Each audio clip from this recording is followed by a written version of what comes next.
На моїй вулиці троє померло від голоду. Там скільки 500 метрів, що вулиця.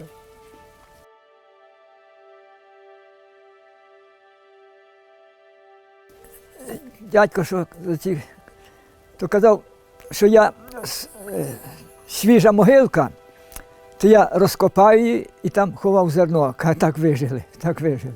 А то забирали все.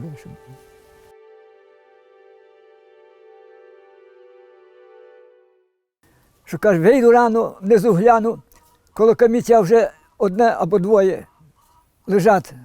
Повзли туди, вже чуєш, вже лишиться, хто там. Повзли і там вже вмирали, там вже, знаєш, затягнуть на тебе. А було, що привезли, а вже яма зайнята.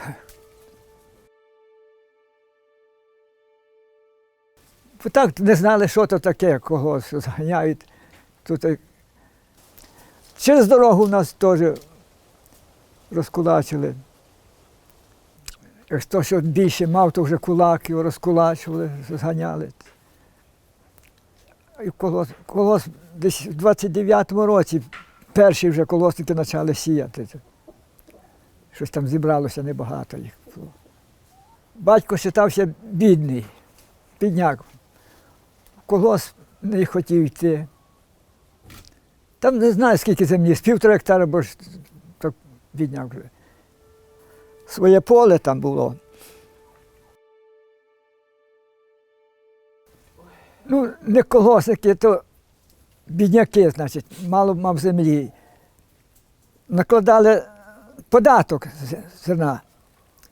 Виконав, що дали. Знов накладають, так, щоб зовсім знищити його. 32-й рік, то вже була, знищували все, хліб де знаходили, забирали. Підготовка була до 33-го року.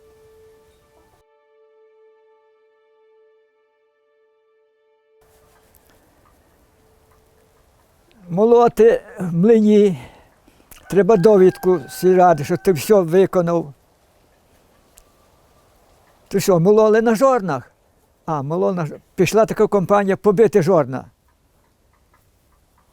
І знову вийшов зараз на двір, дивився, і тато веде коні зі шляку, а перед нього до сусідньої хати вдома, бачу, що пішов цей, як називалося, до тої хати пішов. Я сховався в хату, а жорна в нас стояли теж такі. Прибігає тато бігом, щось зверху поламав, думаю, що йому робиться. Взяв камінець верхній, зняв і товче розбив надвоє, верхній камінець. І під одну руку взяв, під другу руку, вроді два камінці. Каже, пішли до того Олекса виніс свої жорна. Під'їхали, каже, ще сюди до мене. Він каже, біжи, неси вже свої. То він розбив один камінець, вроді два виніс. Каже, це таким спас спідній камінець. А потім знайшли другого вже разом, там ще брат був.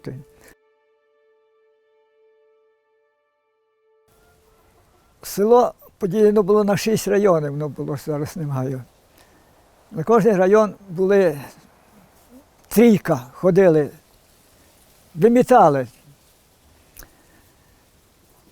Вони з колгоспу коней не брали, а одноосібників. Якраз у мого батька були коні. Приходять троє, їх запрягай. І їдуть десь посидіти там. І потім вже батько розказував, то ще розказувати не можна, а вже тихаря, що на нашому участку була сама, казали, найвредніша жінка і 2 чоловіки. Кажуть, в одній хаті, ну нічого вже нема, діти на п'єцу.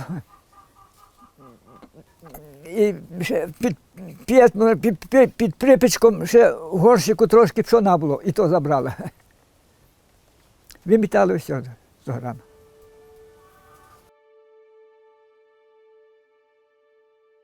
Вони самі повноважені.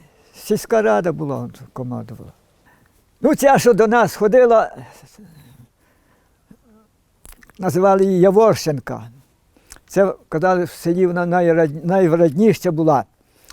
І потім її музиканти десь там грали, і ночі пішли і зарізали її. Зарізали маму, а її різали по куску і посолили. Їх скоро вичислили і судили.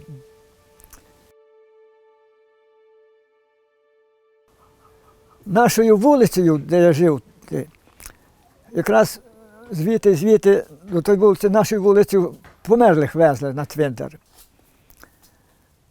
Ти кажуть, вже повезли. Я виходжу, один веде коні під воду, а двоє ззаду йдуть. Нема нікого. А часом що один веде. А от сусід жив мого року теж, мій ровесник. Його дід був дзвонар в церкві. Ну, по покойнику дзвонять. То дід йому казав, що одного дня було 12. Каже, рука зболіла дзвонити. Так вмирали люди.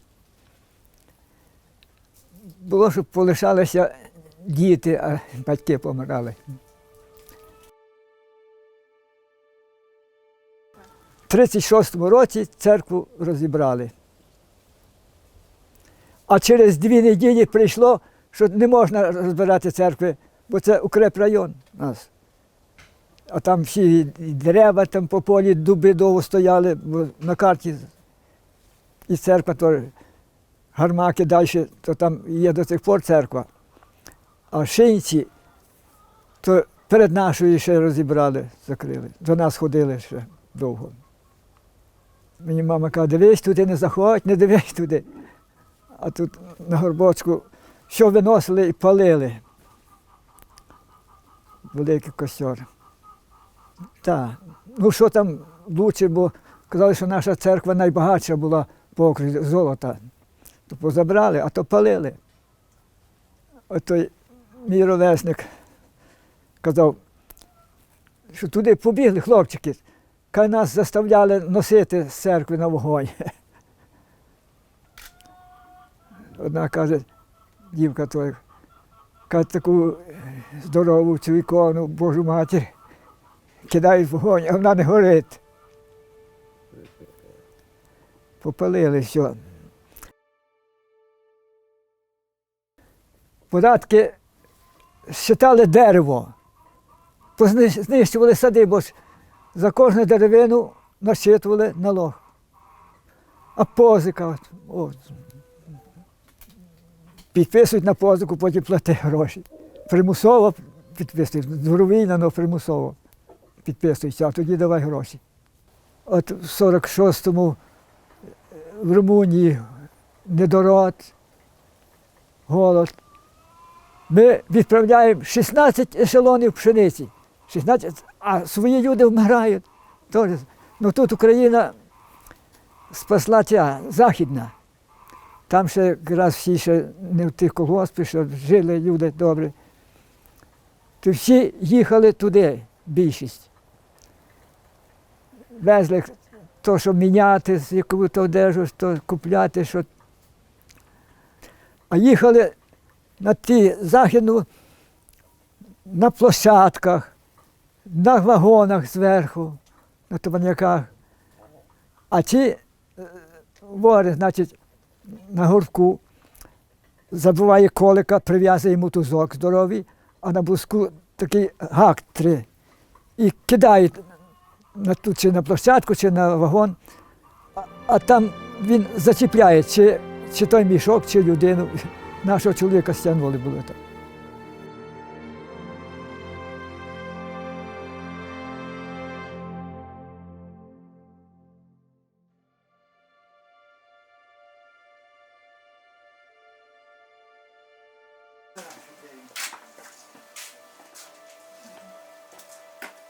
Ідіть, можемо проходити.